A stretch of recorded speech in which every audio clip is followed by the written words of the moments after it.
Hey, okay, so, hi, my name is Emily. I am a faithful follower of Christ, and I'm addicted to sugar, flour, and binging, and that is my Celebrate Recovery intro. So, you guys, I'm a little distracted by my ponytail. It's looking a little extra today. That's a big, giant ponytail. I think it kind of looks like an actual ponytail, if not a horse tail. Let me see if I can kind of tame this sucker a little bit. I don't know. Let's jump right into this, shall we? Matchmaker! Woohoo! I've matched 2 matches already of bright line eaters with people that need accountability, commitment, people to commit their food to. And I am doing this because I love interacting with you guys in the comments, and some of you all have committed your food to me. Awesome, I love it. But I want you to have someone that's like your go-to, that's like, if you can, you might find somebody in your life, your circle, but my commitment partner that I commit my food to every night, and I just know that there's someone out there that is going to be asking me like, hey, haven't heard from you, what's going on? Addiction is something that we are better off to be with other people. We just don't want to be alone with it. No, I was telling a friend of mine the other day, I was like, reminding her to do just this. JFTBP, just follow the bright plan. My commitment partner gave me that, actually, and I was telling her, look, her name is Jennifer, and I said, look, Jennifer, I love you. And I said, I love Jennifer, but you can't trust her. I was teasing her, saying, we need some objective opinions, we need some objective perspectives, and we need people outside of ourselves helping us manage ourselves. That's the truth. We got our brains in a pickle, getting them addicted to a substance, so we are fighting upstream. It takes a conscious effort. It's climbing a hill, especially in the beginning. And like that guy caught me in the Celebrate Recover parking lot and said, hey, it'll get easier. I could see that. I could see I could see it getting easier when momentum gets built and it really gets rolling. But I think having some accountability and someone that you commit to is something that we will probably always want in our lives. Especially when you guys see in my other videos,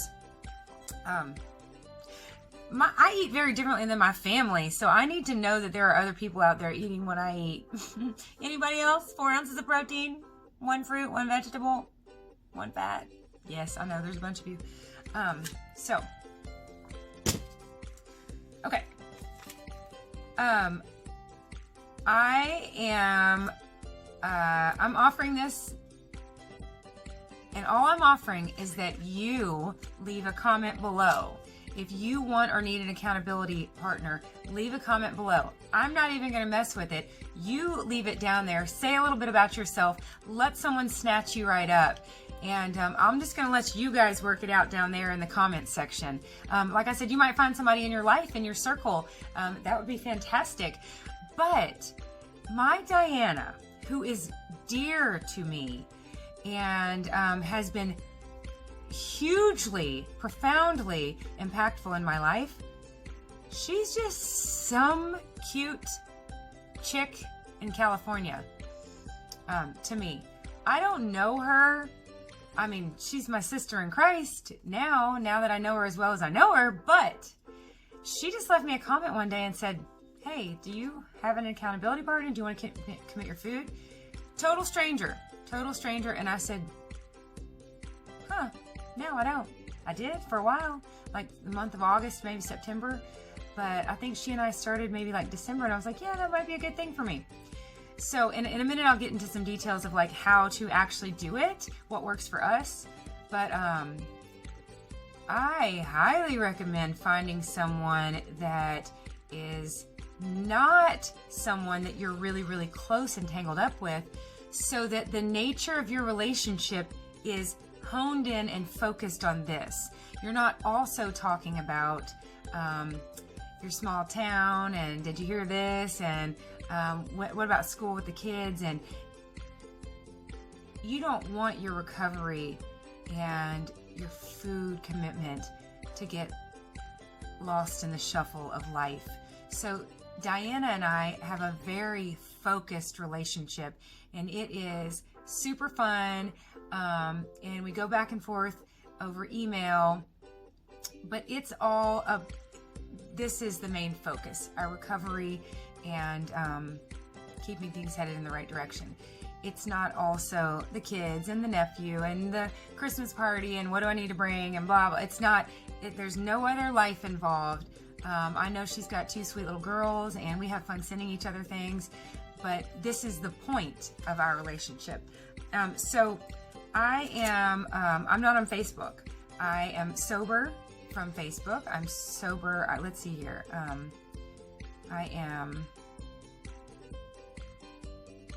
I'm 12 years sober off Facebook, and I am not joking when I say that, but I also don't want to imply that everybody needs to get off of it. That's not true. I needed to get off of it. There was literally some dopamine down regulation for me. The more I was on it, the more I was on it. And then it became a big burden for me personally to feel like I needed to keep the world updated on my life. When I have people's phone numbers and the people that I really want to see my children, I text them pictures, you know, so they, yes, Facebook is fantastic for like, you know, extended family to see loads of pictures, but it was a burden to me to feel like I needed to constantly present my life. And like I said, I got so sucked into it. I just caught myself staring at the computer and then telling my toddlers, I'll be right with you. I'll be there in a minute. You know, it's like pictures and then more pictures. And anyways, Facebook is not for me. It might be for you. It's an amazing tool that like some people can eat sugar and flour, some people can be on there. I have cut both of those out of my life. So anyways, I'm not on Facebook. A lot of you guys might not be, and it might be challenging to find a support system or a team or a partner. So if you need a partner, if you want a partner, like I said, leave a comment below and say, me, I need one. And just be open to it being a total stranger from somewhere across the globe. I was paired up with a girl that lives in Australia. Hi, Kira. Mwah, love you, girl. For a couple months. And it was funny because when I was eating breakfast, she was making dinner. So we just had to figure out when, or we would just send each other our information and kind of get, we were 15 hours apart. Here are my recommendations. Commit for a finite period of time. So you're not committing to a total stranger for the rest of your life. I mean, you might not, perfectly gel together, or you might just perfectly gel together for a short period of time, and then someone else comes in your life and you might want to pivot and say, okay, now I'm going to commit with this person. I don't know what. But here's my point. Don't do that to yourselves. Don't do that to each other, saying, yeah, let's commit forever. Do it for a finite period of time, maybe 21 days. If the month has already started, or maybe you say, let's start on the 1st of next month and do it for a month, and then do it month by month. You know, Diana and I are on month 2, and Diana, if you're watching this, I'm looking for a 3rd month, girl. So I'm very pleased with how it's going with her and I. We're just very similar people and kind of at the same point in our journeys, so we can help each other quite a bit. It's not lopsided where one of us needs more help than the other, which that's okay too. But again, take it a certain period of time. Just commit for that, and then just get rolling and see how things go and see how you can support each other. And also, I suggest keeping it strictly email. Diane and I have never spoken about this, but we didn't swap phone numbers. We just email. So again, when my phone's blowing up, yeah, right, it doesn't. I don't get that many. I heard a comedian say once, like, you left your cell phone at home and you went to work and you came home and you're like, oh, there must be so many, I must have missed so many calls. And it's like, none. So anyways, but I do text quite a bit with my mom. And friends, I have a couple, right? My point is, that's life. That is life, which I am trying to manage. And this is a tool, Brightline is a tool that helps me manage life. So I don't want to get that tool kind of like lost in the shuffle of life. I want to be able to focus on it and allow it to help me live my life the way I want to be living it. So email versus text, where it's not just coming to you, you're not getting notifications. You just check that email at night and send that email, and it's very Doogie Howser. I told Diana the other night, I said, sending her these emails every night feels very Doogie Howser. Remember at the end where he type out those little, I love that part. I was hanging on his every word, but I was also sad because it meant the show was over and I had to go to bed. Anyways, so finite period of time, keep it email. You don't have to, but it works for me to not be that familiar, to where it's that casual, to where you're texting and you're like, you know what, forget it. Look at this. Look where I am. I think I'm going to eat that. Like, no, I mean, the whole point is that, like Susan Pierce Thompson talks about, this is someone that you have a very respectful relationship with, where you want to uphold your commitment and you want to honor your word. This is really an exercise and a practice on building integrity, and you know, when it's just to our manners, our behaviors, our mannerisms, like when it's people that we're real close with, it's a little bit more laid back, a little looser, a little we're not crossing every T and dotting every I like we might with someone who's in our life trying to help us. Like, I don't want to do that to Diana. She's invested in me and I'm invested in her. And so I don't want to waste her time with, like, here's my commitment, read it, respond to it, and then be like, oh, that, about that. Like a silly old commitment. No, we take it seriously. And it is working, let me tell you. So, and you know, we're there for each other when we want to sort of experiment. We want to do we call it science experiments. She's like, okay, here's my hypothesis. My hypothesis is, we like nerdy, we like got those black glasses on.